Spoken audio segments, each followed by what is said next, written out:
Buenos días a todos. Vamos a pasar a este tiempo que es crucial para nosotros como iglesia, que es meditar, reflexionar en la palabra de Dios.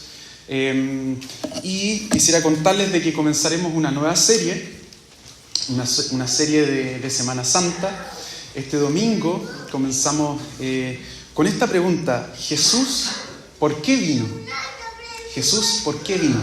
El viernes el tema será Jesús, su muerte, y el domingo Jesús, su resurrección.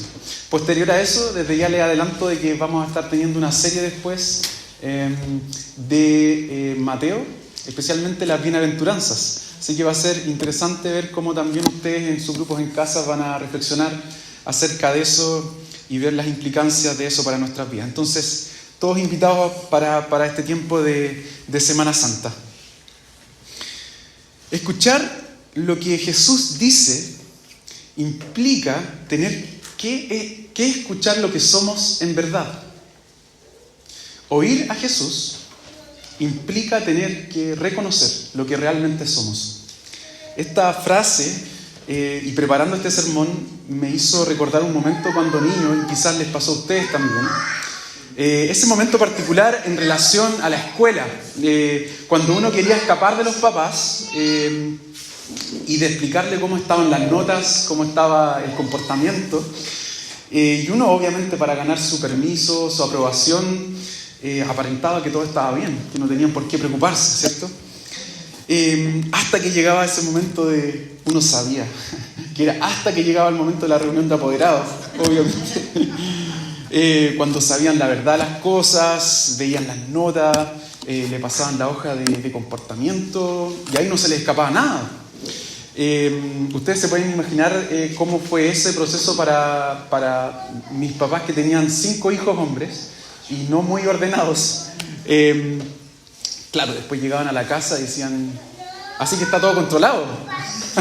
Así que cada uno tenía su encuentro ahí. Pero me hizo reflexionar en esto de que escuchar a Jesús implica quizás lo incómodo, el incómodo evento de oír quiénes somos realmente.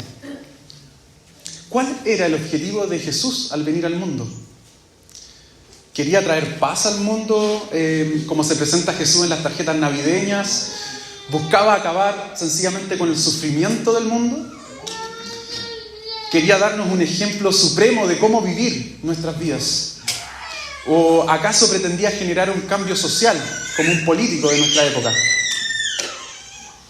Y aunque quizá cada una de estas definiciones tiene algo de verdad, el Evangelio de Marcos, el pasaje que leímos hoy en día, nos menciona que ninguna de ellas es su objetivo principal. ¿Cuál es el objetivo principal de Jesús? Antes que sigamos adelante en este sermón, te invito a que oremos. ¿Te parece? Amado Padre, qué bueno es estar juntos como iglesia. Qué bueno es estar en torno a tu voz. Y te rogamos, Señor, que este sea un tiempo maravilloso, rico, junto a ti, junto al buen pastor, junto al amigo fiel y junto a nuestro Redentor, que fue a la cruz, Señor, siendo aún pecadores, a morir por nosotros. Y eso es lo que queremos recordar esta mañana. En el nombre de Jesús. Amén. Marcos, vamos a estar en Marcos capítulo 2, versos del 14 del 13 al 17. Vamos a estar pasando también por un par de pasajes más del Evangelio de Marcos. Si estás comenzando tu vida cristiana, siempre el Evangelio de Marcos es un buen inicio. Te invito a leer el Evangelio de Marcos. Vamos a estar en el capítulo 2, versos 13 al 17, que es el sermón de hoy. Y este pasaje nos da un mensaje principal. De hecho, no es muy difícil entender la situación, lo que está ocurriendo. No hay ninguna verdad escondida o algún misterio que Jesús está diciendo en sus palabras. Marcos quiere que sepamos que Jesús vino para rescatar a pecadores. En este pasaje nos encontramos con 2 grupos de personas: los buenos y los malos. Los malos, a personas como Leví, un recaudador de impuestos. En aquel entonces nosotros sabemos históricamente que los recaudadores de impuestos no eran muy bien tenidos en cuenta se consideraban traidores y despreciados porque trabajaban para Roma. Ellos recolectaban los impuestos para el reino de Roma. Ellos eran considerados los malos, los pecadores, y estaba el otro grupo, los buenos, que en este pasaje son representados por las figuras religiosas de ese tiempo, que son los fariseos. Ellos constituían la autoridad religiosa de ese momento. Eran personas impecables y aparentemente blancos como la nieve. Entonces la pregunta para nosotros en este pasaje es: ¿con quién esperaríamos que andaría Jesús? ¿Con quién esperarías tú que andaría Jesús? ¿Con el recaudador de impuestos o con el líder religioso? Instintivamente pensaríamos que querría andar con los buenos, porque Jesús es bueno, andaría con los buenos, con los religiosos de la época. Sin embargo, para sorpresa de ellos y también de nosotros, Jesús dice que no son los sanos los que necesitan médicos, sino los enfermos, y Jesús no ha venido a llamar a justos, sino a pecadores. Y los líderes religiosos se sienten muy molestos con esta actitud de Jesús. Les molesta Jesús les molesta que Jesús diga: puedo sanarlos, pero si no creen que necesitan ser curados, olvídenlo, porque yo he venido a los enfermos, a aquellos que se reconocen como necesitados de Dios. Jesús deja en claro que los que creen que son lo suficientemente buenos no necesitan ayuda, porque Él no ha venido por aquellos que se consideran buenos y sin la necesidad del doctor. He venido por aquellos que se dan cuenta que son malas personas, por los que saben que están viviendo en este mundo como pecadores, como rebeldes y necesitados de perdón. A Jesús no le interesan las personas que se creen buenas, sino que su interés, su misión está dirigido a personas que se dan cuenta en verdad que están necesitados de Él. El objetivo de Jesús es llamar a rebeldes para que vuelvan a tener una relación con el Dios que los creó, aquel Dios que le da aliento a todas las cosas. Pero sin embargo, le hemos tratado como insignificante, como alguien insignificante en nuestras vidas. Porque en realidad es que todos nosotros somos rebeldes que necesitamos ser rescatados. Aun si creemos que en el fondo somos buenas personas. No sé si notaste la ironía de Jesús con estas palabras: no he venido a llamar a justos, sino a pecadores. Y la realidad es que Jesús reconoce que aunque los fariseos son justos en sus propios estándares, no lo son según los estándares de Dios. En caso de que quede duda de esto, en el capítulo 3 de Marcos, los fariseos se consideraban a sí mismos lo suficientemente buenos para comenzar a confabularse para matar a Jesús. Lo que vemos en Marcos, detrás de todo lo que está ocurriendo, vemos esta realidad de los corazones de los religiosos de la época, que comienzan declarando su bondad, pero en el fondo de sus corazones está una realidad que afecta a todos nosotros, que somos pecadores necesitados de Jesús. Los fariseos también necesitan ser rescatados como todos.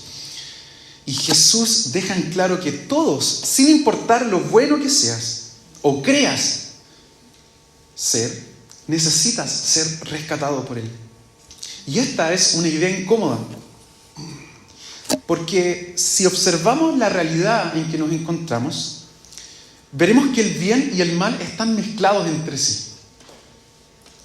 Si damos un simple paseo a una plaza un domingo por la tarde, nos daremos cuenta, por ejemplo, de un niño yendo hacia su papá o hacia su mamá, tambaleándose.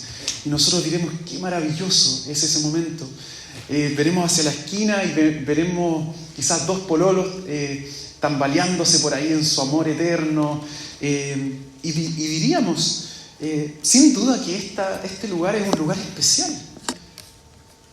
Pero luego, si el niño que camina por el parque se cae y comienza a gritar, recordaremos que el dolor está presente en este mundo. Si la pareja de novios comienza a discutir, pensamos en el artículo del periódico que dice que casi cada uno de 2 matrimonios terminan en divorcio. El mundo no es del todo malo, podrías pensar. Pero ¿quién puede decir con toda sinceridad que es bueno por completo? La Biblia nos dice que nos damos cuenta de cómo debería ser el mundo porque Dios nos hizo a su imagen. Es decir, como nos asemejamos a Él de muchas maneras, también tenemos su sentido de perfección. La Biblia nos dice con toda honestidad que la razón por la cual el mundo no está funcionando como debería estar funcionando es porque nosotros no somos lo que deberíamos ser. Y por eso debemos ser rescatados.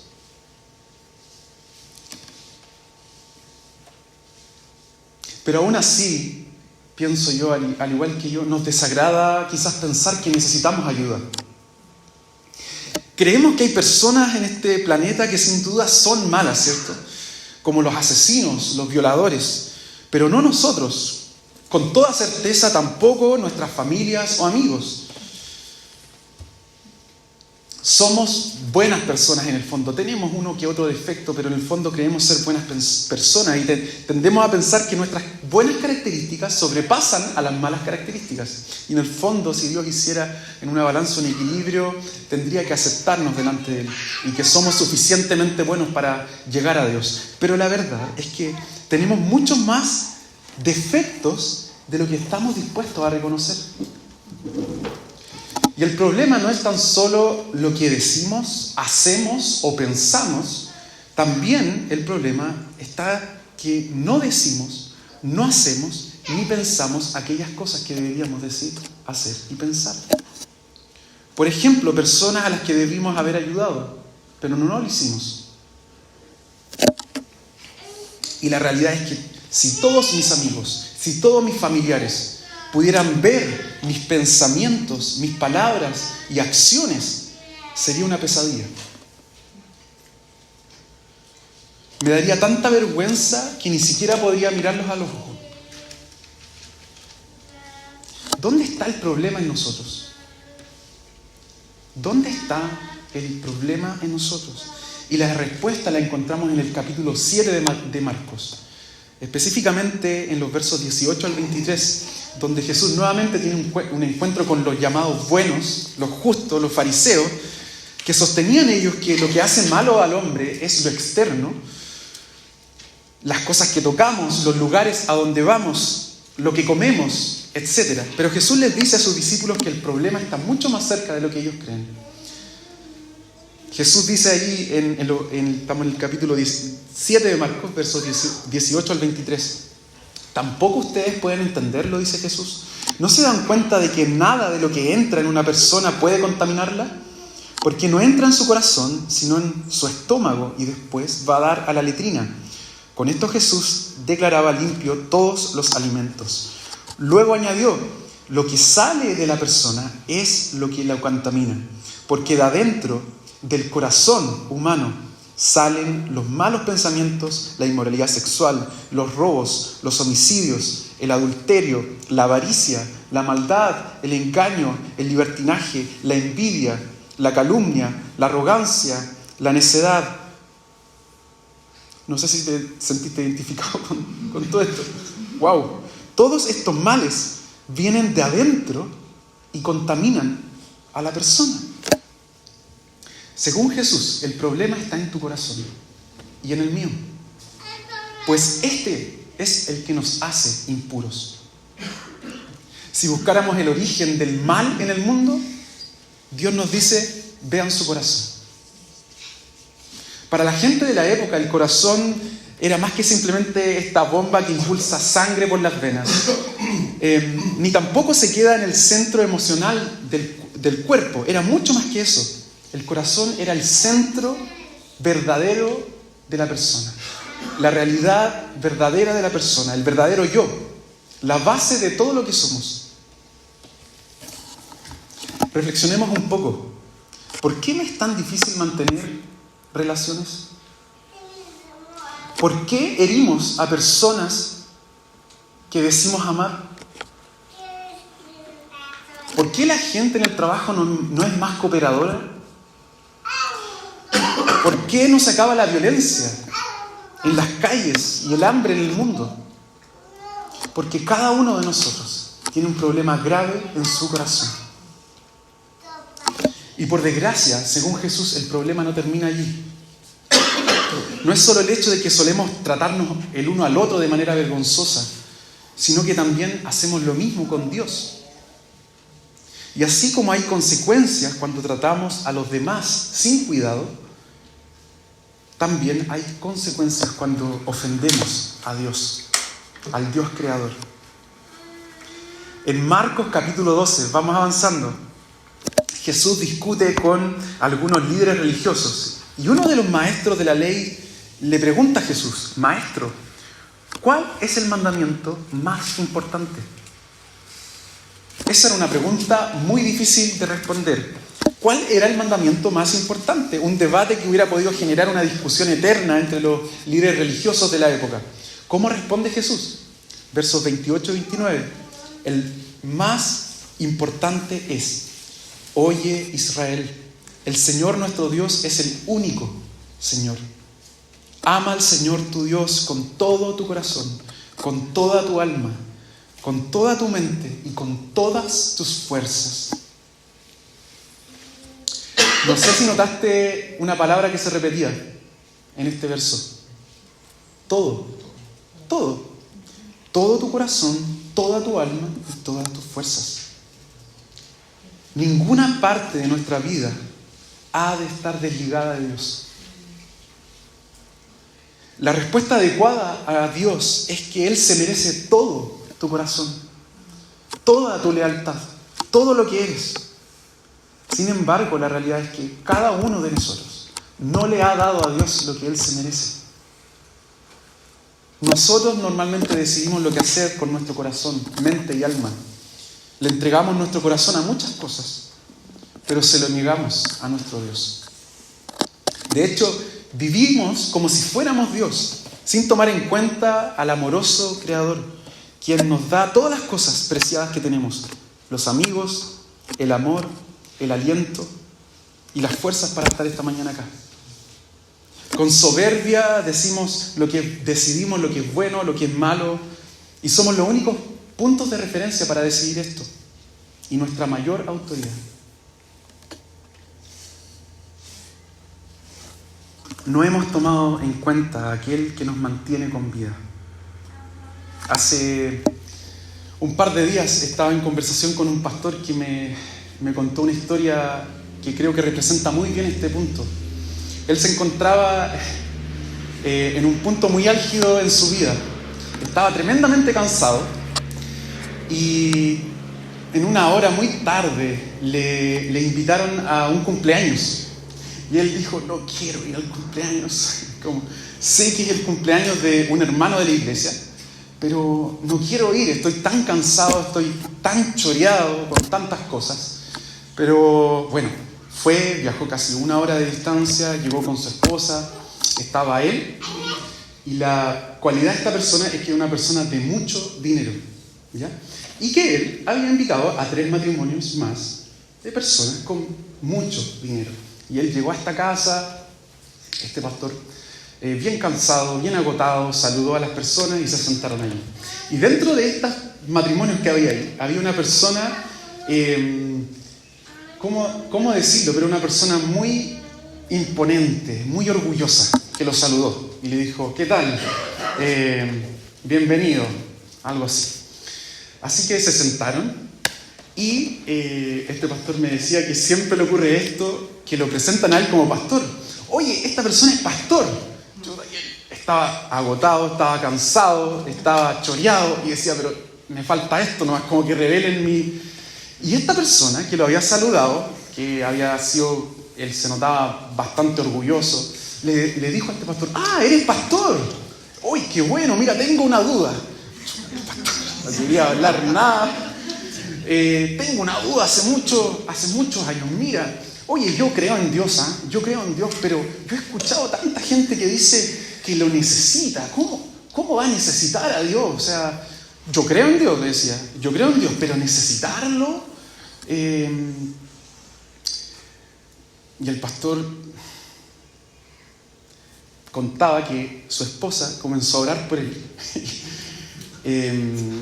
Y él me dijo, Dios obró en ese momento a pesar de mí. Y él le dijo, el pastor, mira, entiendo esas dudas que tienen muchas personas, pero todo cambia cuando te das cuenta que Dios es tu Padre. Y lo que ocurrió en ese momento fue algo muy chocante, que este hombre se puso a llorar como un niño en medio de esa reunión. Este hombre impetuoso se puso a llorar como un niño, sollozando. Y todos quedaron como en frío, así como, ¿qué está pasando? Y él trataba como de levantarse, como de esconderse, como avergonzado, ¿qué pasó? Y bueno, el dueño de casa, que era cristiano, que había tratado de canutearlos hace rato, les dijo, oye, ¿qué te pasa? ¿Qué ocurre? No, lo que pasa, dijo, es que yo con mi papá tengo pésima relación. Y él me ha dado todo lo que soy hoy en día. Y esta semana fue la primera vez de tantos años que pude llamarle para darle las gracias. Entonces el hecho de que tú me digas que Dios es mi papá me hace tan solo reconocer que a Él le debo todo lo que soy. Esta historia creo que representa muy bien cuál debe ser nuestra actitud delante de este Dios. A Él le debemos todo lo que somos, pero normalmente no le tomamos en cuenta, y esto me lleva a ir al último punto de este mensaje. Creo que es de conocimiento general la historia del Titanic, ¿cierto? Este transatlántico británico que representaba lo último en comodidad, en lujo y las últimas medidas avanzadas de seguridad, pero nadie creyó imaginar lo que iba a suceder esa madrugada del 15 de abril de 1912. Los pasajeros del Titanic no sabían el terrible destino que les esperaba. Mientras se dirigían a este iceberg, nada les preocupaba. Sin embargo, la realidad era que cada una de estas personas que iban en este barco estaban en un terrible peligro. Quisiera invitarles a leer ahora uno de los versículos más duros y honestos que están en el Evangelio de Marcos, Marcos capítulo 9, versos 43 al 47. Jesús dice esto: si tu mano te hace pecar, córtatela.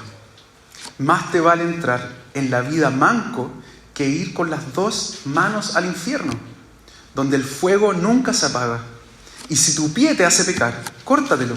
Más te vale entrar en la vida cojo que ser arrojado con los dos pies al infierno. Y si tu ojo te hace pecar, sácatelo. Más te vale entrar tuerto en el reino de Dios que ser arrojado con los dos ojos al infierno. Como podemos ver, nuestro pecado nos pone en una situación grave de peligro. Créanme, no es popular decir esto. Y probablemente no sea agradable a tus oídos, porque esta verdad confronta nuestra autoestima, nuestro amor propio y la idea general de nuestra sociedad que dice que en el fondo somos buenos y que merecemos lo bueno. Pero este pasaje expresa una verdad clara, que si no tomamos en cuenta la advertencia de Jesús, nos espera el peor destino de todos. Que Jesús define en este pasaje como el infierno. Ese lugar estará para siempre habitado por todos aquellos que rechazan al Creador, todos aquellos que aman la injusticia, todos aquellos que se rebelan a su Creador y lo desprecian. Y lo más probable es que a ti y a mí nos cuesta aceptar esto. Y es quizás porque tenemos un grave problema, un gravísimo problema. Y es que tenemos una imagen quebrada de nosotros mismos. Tenemos una imagen quebrada de nosotros mismos. Nuestra visión de Dios es demasiado baja y nuestra visión de la humanidad es demasiado alta. No vemos realmente cómo son las cosas.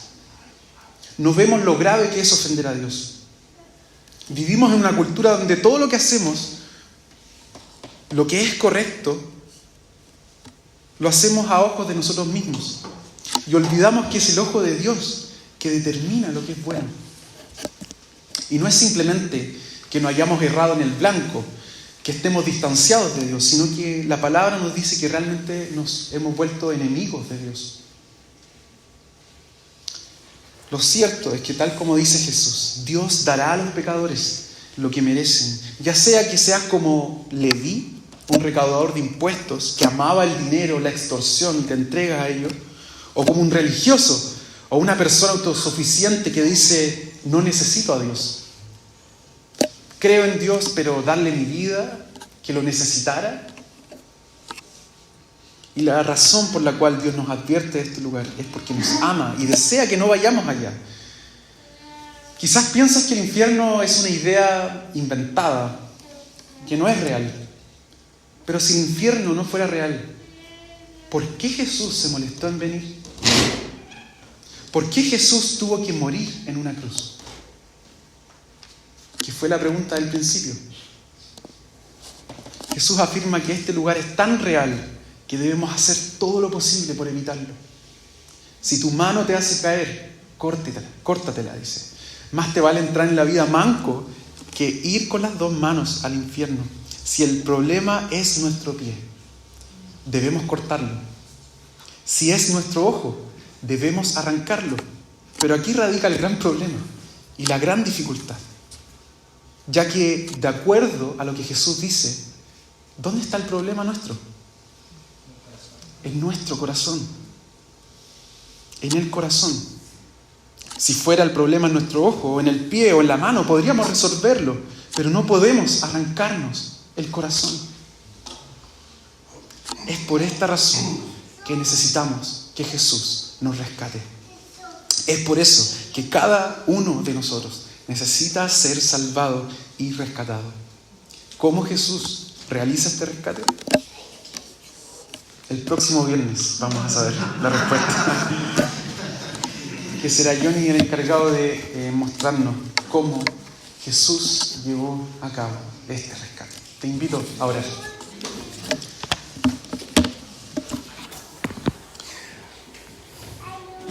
Señor, es tan difícil reconocer lo que somos. Pero te damos gracias, Señor, porque justamente rescatarnos, cambiarnos,